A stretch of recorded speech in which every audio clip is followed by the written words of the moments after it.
Hello guys, welcome back. आज हम review करने वाले हैं हम राही एपिसोड 16 जो कि आ गया है। और मैं साथ में 17 का पहले प्रोमो देख ली हूँ। अब तक मैंने 16th एपिसोड भी नहीं देखा है। मैंने 17 का प्रोमो देख लिया और वो कितना डरावना है यार। गाजी यूसुफ के बारे में मैं जो सोच रही थी वो बिल्कुल वैसा ही निकला। मुझे लग ही रहा था कि ये आदमी एलिफ को मार डालेगा अपने बेटे के लिए और फिर अपने बेटे की जान बचाएगा, और हुआ वही। उसको मार दिया है यार। अपकमिंग एपिसोड बहुत भयानक होने वाला है। बट हम लोग क्या कर सकते हैं यार। एलिफ ऐसी मौत तो एटलीस्ट डिजर्व नहीं करती थी। बट चलिए शुरू करते हैं आज के एपिसोड में क्या हो रहा है। इमोशनल लोगों की सबसे बड़ी प्रॉब्लम तो यही होती है कि जब उनको रियलाइजेशन होता है कि मैंने गलती किया है, मुझसे गलती हो गई है, देन वो सडनली सॉरी बोल देते हैं। नहीं कि यार अब तो कर लिया, कोई बात नहीं, nothing else, it's not a big deal. ऐसा कुछ भी नहीं भाई, सॉरी बोल के बात को ख़त्म कर देते हैं। मैं भी एक इमोशनल लड़की हूँ जो कि मैं तो एक्स्ट्रा इमोशनल हूँ भाई। मुझे बात बात पे ना बहुत बुरा लगता है और बहुत ज़्यादा बुरा लगता है। सो मैं समझ सकती हूँ। इमोशनल जब इंसान होता है उसको सारी चीज़ें जब समझ आती है फिर वो माफ़ी मांग लेता है। और मरता हुआ इंसान को तो और ये चाहत होता है कि हम साथ में घूमे फिरे, अब हम जिससे प्यार करते हैं उसके साथ वक्त गुजारे। ये सारी चीज़ें ना इंसान के जहन में अपने आप आने लगता है, क्योंकि मरता हुआ इंसान को जीने की इच्छा बहुत अंदर से जागने लगती है। एक बात तो है, निषाद भी शिहान को अपनी अम्मी की तरह प्यार करता है। लाइक शिहान की जो अम्मी होती, वो उसको जितना प्यार करती बिल्कुल उतना ही प्यार निषाद भी करती है शिहान से। ये बात तो उन लोगों को समझ आ गया है। और थोड़ा नहीं, बहुत ज़्यादा प्यार करती है उससे। आंटी जैसे कह रही है कि अगर कोई और दिल ना मिला तो तुम मेरा दिल ले लेना। ऐसा सिर्फ हमारी माएँ कहती है अपने बच्चों को, और किसी को कोई नहीं कहता इतना प्यार से। यार हिबा, ये ग्रीन वाला कुर्ती मुझे दे दो यार। मुझे यार बहुत सुंदर लग रहा है, बहुत ही ज़्यादा प्यारा है। मैं ऐसा कुर्ती ढूंढती हूँ, मिलता तो बहुत सारा है बट ऐसा नहीं मिलता। ग्रीन कलर का ही मैं ढूंढती हूँ, मुझे मिलता नहीं है। और मुझे जैसा चाहिए वैसा हिबा लेके घूम रही है। कितनी बुरी किस्मत है ना यार हमारी। गाइज, और ये जो टीज करना, जैसे कि सिहान टीज कर रहा है ये एलिफ को, बहुत प्यारा लग रहा है। लाइक कह रहा है तुमसे बुरा कोई नहीं है, और जैसे वो पलट के पूछती है क्या कहा, तो तुमसे अच्छा कोई नहीं है, तुमसे अच्छा कोई नहीं है। ऐसा वैसे होता है, ऐसे सारे करते हैं, बात पलट देते हैं। और इसका तो रोमांटिक होना, उफ यार, इसका अलग लेवल का है। और ये दोनों साथ में मुस्कुरा नहीं रहते, हंस नहीं रहते, तो थोड़ा अजीब सा लग रहा था। अब दोनों साथ में मस्ती, मतलब हंस रहे हैं तो बहुत प्यारा लग रहा है।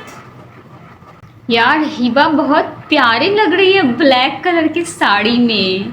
उफ यार, क्या सुंदर लग रही है। वैसे ब्लैक साड़ी की ना बात ही अलग होती है। यार दानिश भी तो बहुत सुंदर लग रहा है ना ब्लैक कलर का। दोनों ब्लैक ब्लैक मस्त लग रहे हैं। वैसे ये बुढ़ापे को जो ये लोग बैठ के इमेजिन कर रहे हैं, ये बुढ़ापे इनको इमेजिन करने वाला जो सीन है वो हर किसी के साथ हो रहा है। चाहे वो अपने पार्टनर के साथ करे या फिर दोस्त के साथ करे। जैसे कि हम लोग हैं, हम लोग अपने दोस्तों के साथ करे थे। बहन तू अगर बूढ़ी हो जाएगी तो कैसी लगेगी। हम लोग तो एआई से अपना फ़ोटो भी बना लेते हैं कि हम लोग बूढ़े होंगे तो फिर लगेंगे कैसे। इतनी हम लोग का लिए जो लेवल है ना, ये बहुत ऊपर तक चला जाता है। हम लोग पहले ही इमेजिन करके बना भी लेते हैं, और ये लोग तो फिलहाल सोच ही रहे हैं। इंसान का इस कंडीशन में गुस्सा करना कोई बड़ी बात नहीं है। बट और जो इंसान मतलब मरने वाला हो उसको बार बार याद दिला दो कि तुम्हारे साथ ऐसा है ऐसा है, तो वो इरिटेट हो जाता है, उसको गुस्सा आता है, और फिर रिज़ल्ट यही आता होता है कि वो चिल्लाने लगता है, चीखने लगता है। और ऐसी सिचुएशन में कोई इंसान क्या करे, बार बार उसको भी याद आता है कि वो मरने वाला है, मरने वाला है। और इंसान को ये सारी चीज़ें जो है ना, जो अगर मरने वाला है उसको पता चल जाए कि वो मरने वाला है, तो 1 महीने में मरने वाला इंसान अब 15 दिन के अंदर ही निपट जाएगा, क्योंकि उसको इस चीज़ का स्ट्रेस होने लगता है। और सयान का तबीयत भी इसी वजह से इतना बिगड़ रहा है, बिकॉज़ उसको जब से पता चला है तब से वो बहुत ज़्यादा स्ट्रेस में रहने लगा है।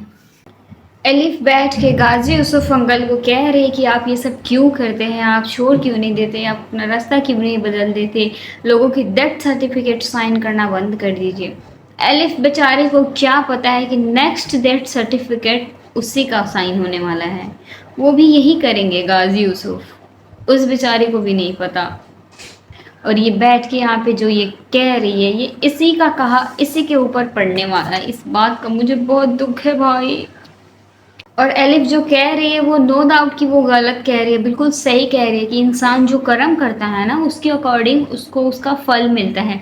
और गाजी यूसुफ सबकी ज़िंदगियाँ को ख़त्म करते फिरते हैं, मारते रहते हैं, और आज उस सिचुएशन में उनका अपना बेटा है कि सब कुछ होते हुए भी वो अपने बेटे के लिए कुछ नहीं कर पा रहे हैं।